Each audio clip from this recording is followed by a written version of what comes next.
Well, I'm certainly glad that song has a great message.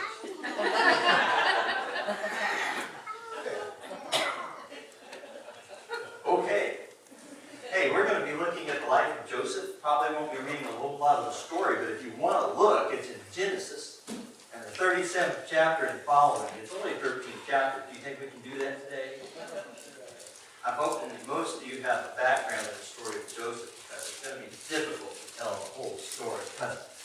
It's a long and complicated and worthy of a soap opera story.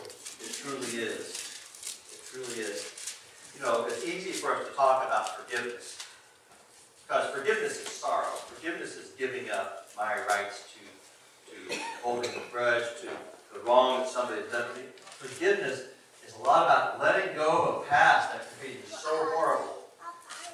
As I thought about this, I came across a story a few years ago that there was a couple of guys, a man by the name of Dennis Fritz and a man named Donald Williamson in eastern Oklahoma, and they were accused of a murder of a waitress at a local restaurant, VanDeburgh Carter, that made a splash. And these two prominent men from the community were arrested, and Williamson was incarcerated almost immediately, and Fritz was always this person of interest, as we call it, a person of interest now. He was always under suspicion. There's all this pressure. And for 5 years it went back and forth this way, and finally he was incarcerated as well. And it came to trial, and they were convicted. They were convicted of this murder, and they were sentenced to prison.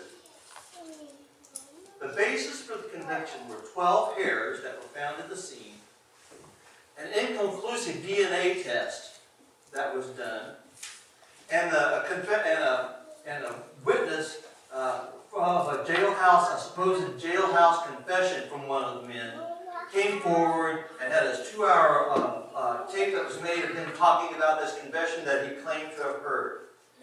And on that basis, they were convicted.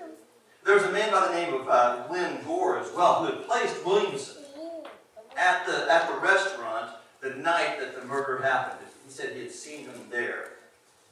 And the amazing part there is that at one point, Williamson was within 5 days of execution. It came that close.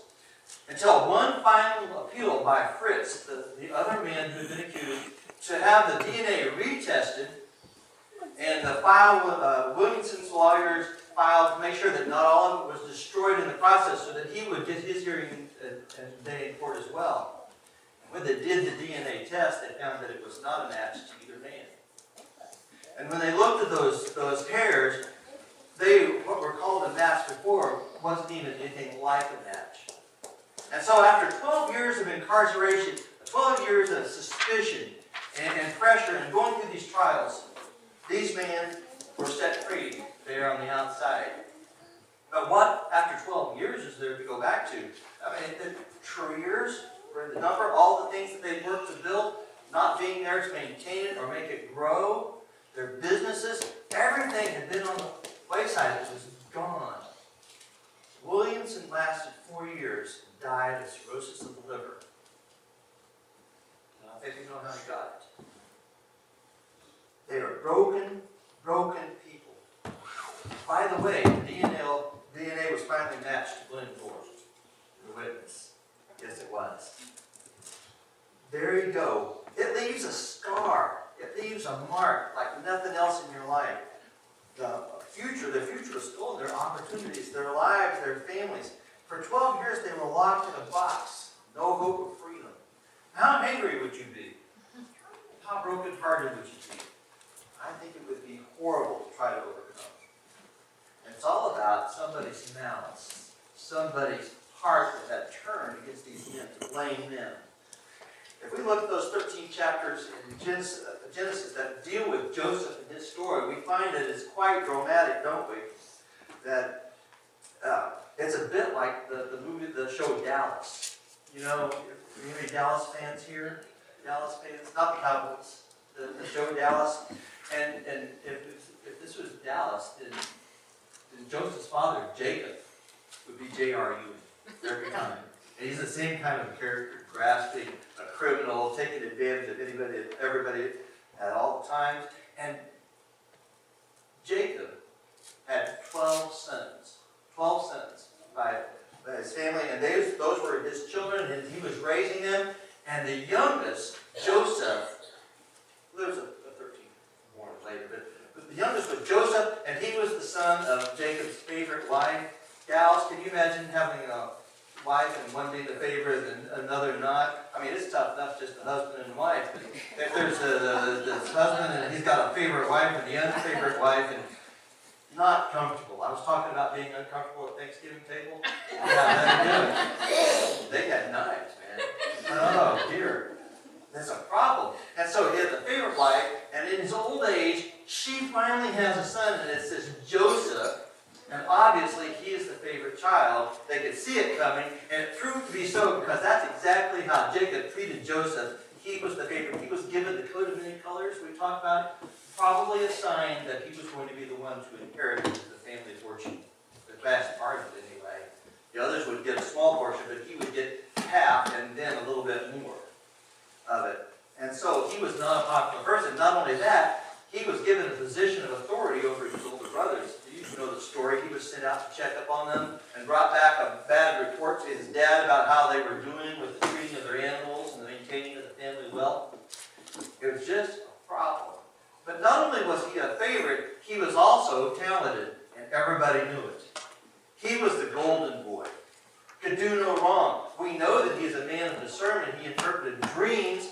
He had skill. We can see it later in his life. He's a natural. He's a leader. He's a visionary. And he knows how to get people moving with him.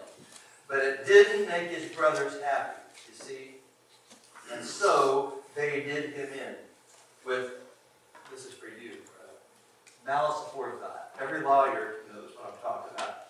It's not just something you did wrong. You thought about it and planned it and worked it out so you could do this person in. And that's exactly what Joseph's brothers did. They set out to take care of this kid, do away with the favorite. They had a plan to get even. So when Joseph came to the wilderness, they were going to kill him, but decided to sell him to some Ishmaelites. They sold him to his cousins, don't you know? The descendants of Ishmael, Abraham's other illegitimate son, that was sent away. He was sold to his cousins and put in prison and sent off to Egypt. And they thought that was the end of him. Nobody ever comes back from slavery. Be put in prison and kept there forever. How does he reconcile that? How does a person like Joseph live with what's been dealt him? Well, certainly he can look back and see that he could have been easier on his brothers and done a little better there. But certainly it was their choice and their vindictiveness that put him in prison and made him a slave and sent him to his death, literally, in Egypt. They thought he would never come back. How did he do it? How did he do it? There's some things I want us to realize about Joseph. The first one is that he suffered. But he suffered in faith. And that does not mean that if he believed strong enough, all the bad stuff would go away and all he'd have was good stuff. That's not what it meant at all.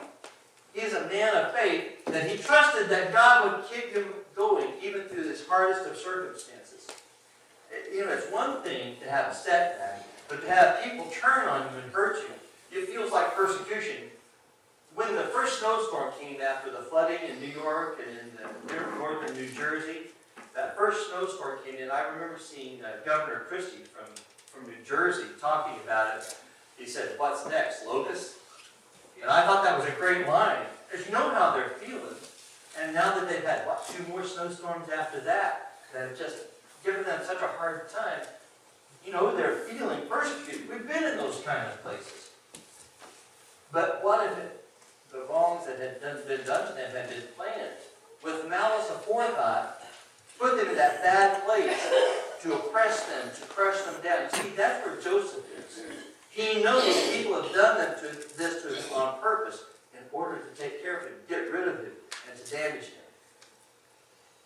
But Joseph projected his faith into his circumstance. He didn't just sit there passively. He began to look at his faith and where it could carry him in the here and now. He knew that he had been given dreams by God, visions that he was going to be the leader for his family, the one who provides for the family, and they're going to come to him for help, and that he should lead. He knew that God had given him gifts, the ability to organize and to direct and to plan and have the foresight to make good choices when other people couldn't do it. He was given this gift, and God didn't give it to him as a cruel joke. He believed in the loving God that had prepared him for this very moment. And so Joseph didn't despair. He didn't despair of his circumstances because he could believe in a God greater than himself who was making a way for him in the world. He held on tight. He believed there is a good God who gives good gifts for a good purpose, and he wants to do the same for you and I. In our circumstances, in the place in life that we've come to. He believed in a God. He projected his faith into his life.